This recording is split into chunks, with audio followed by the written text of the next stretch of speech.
Hello, everybody, and today I'm doing a kind of encapsulation video where I'm going to be talking about 5 major things that happened in August of 2023 in wrestling.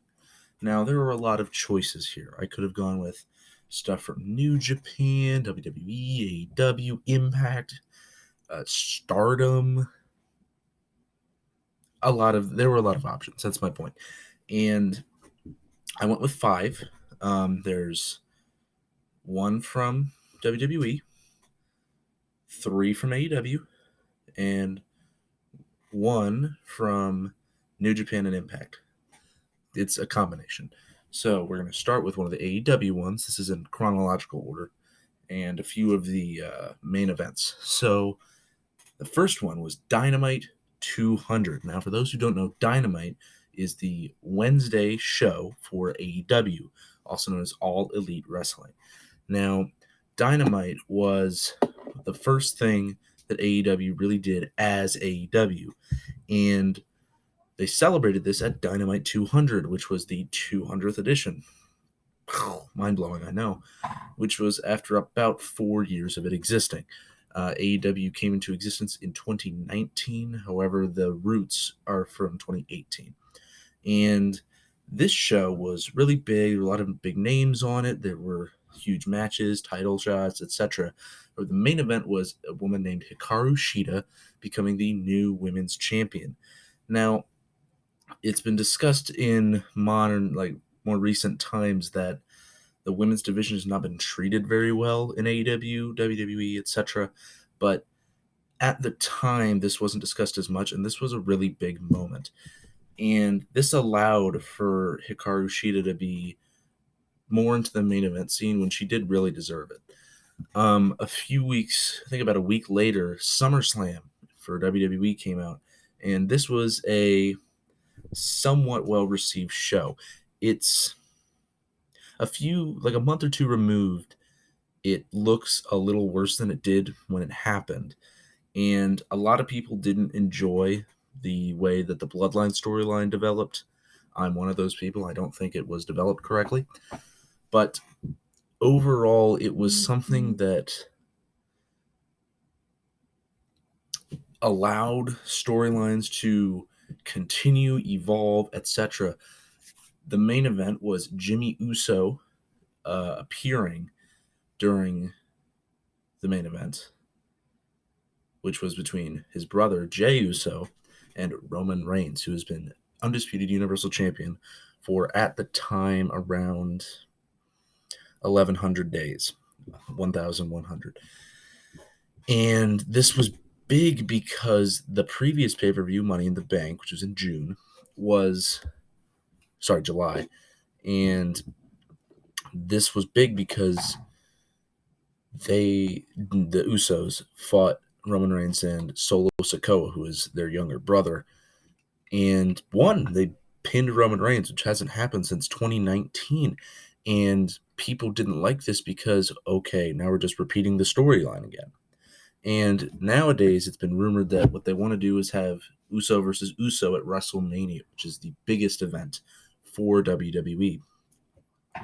But that's months and months away. So the question now is, how are they going to do that?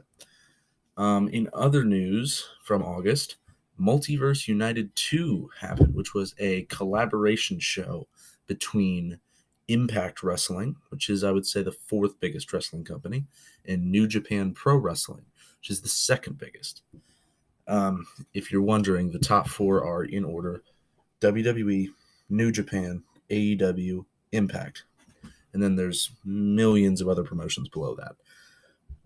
And this was big because collaborations like this do not happen often.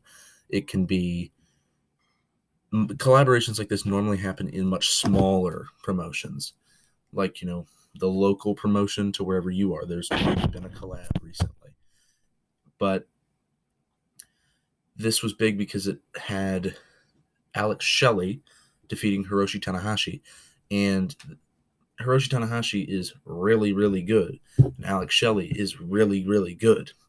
And this was a 20-minute belter of a match. And some groups, like AEW, have big title changes between multiple different promotions. So, Ring of Honor, which I think is 5th, can have a title change in AEW, then it can be in New Japan, then it can be back in AEW, then it can go to Ring of Honor, then stay in Ring of Honor for a long time. New Japan, Ring of Honor, it can go wherever it wants. But in this pay-per-view, they did something that honestly doesn't happen a lot with collaborations, and they kept the title in the right company, which was Impact. Alex Shelley won, if I didn't mention that. And it was both not surprising and surprising at the same time.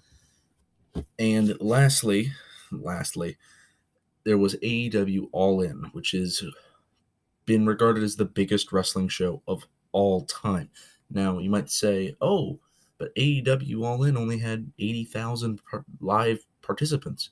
No, it might have had more, it might have had less, but you might say, oh, but WrestleMania 32 at 100,000, but the numbers at things like WrestleMania are extremely inflated. Example of why WWE does this.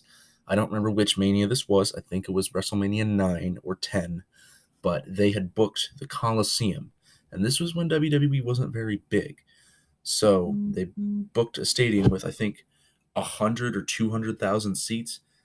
They sold 25,000. So they had to move from there to the next building over. And it was really funny, and it's fun to look back on now. But the point is that big companies like to inflate their numbers. So All In is the most lively, most attended wrestling show in reality. And it was at Wembley Stadium in London, and it featured some amazing matches, some solid matches, and some bad matches. A common complaint about AEW is that there's a little too much violence. That was kind of shown at All In. There were a lot of matches with like blood and things that would look really painful, but that's what All In is for. Like, if you want calmer wrestling, WWE. If you want really violent wrestling, AEW. If you want strange wrestling, Impact. If you want extremely good technical wrestling and hard-hitting wrestling, New Japan. So I'm fine with all that. And All In, it was praised so much because the main event was Adam Cole versus Maxwell Jacob Friedman, who is the world champion, facing one another. But they had, earlier in the night, become tag team champions in Ring of Honor, to the point I made earlier. And it was very well done. It showed, how they were good friends. They didn't want to turn on each other, didn't want to fight, didn't want to become heel or face. Watch my video on what that is. It was really well executed, but the biggest story coming out of AEW All In had nothing to do with any of the matches. None of them. So there's a man whose name is CM Punk, and what he did was he went backstage and had an altercation with a man named Jack Perry. I don't know if those are their real names. I think they have different names in real life, but their ring names are CM Punk and Jack Perry, and they had a big altercation. And apparently, he got really mad. He was lunging, throwing punches, everything. Recently, he was fired, and it really showed how unprofessional he can be in certain situations. This sparked rumors, will he come back? Will he go to WWE? Because that's where he was originally a performer. Then he went to AEW. And Jack Perry was suspended. There were a lot of stories that came out over the next couple weeks of, what exactly happened at that event. And if you want a more in-depth video of that, I can probably make one maybe on Sunday. I might make one on Tuesday. But we'll get to that at some point in the future. So those are the big events from August of 2023. So short recap: Dynamite 200, SummerSlam, Multiverse United 2, All In at Wembley Stadium, and CM Punk being a pretty bad person. All right, guys, make sure to have a good day, good evening, good night, good morning, good dawn, good dusk, good Rusev Day, good know what? Just have a good day. Just have a good day. I'm not going to be original today. And goodbye.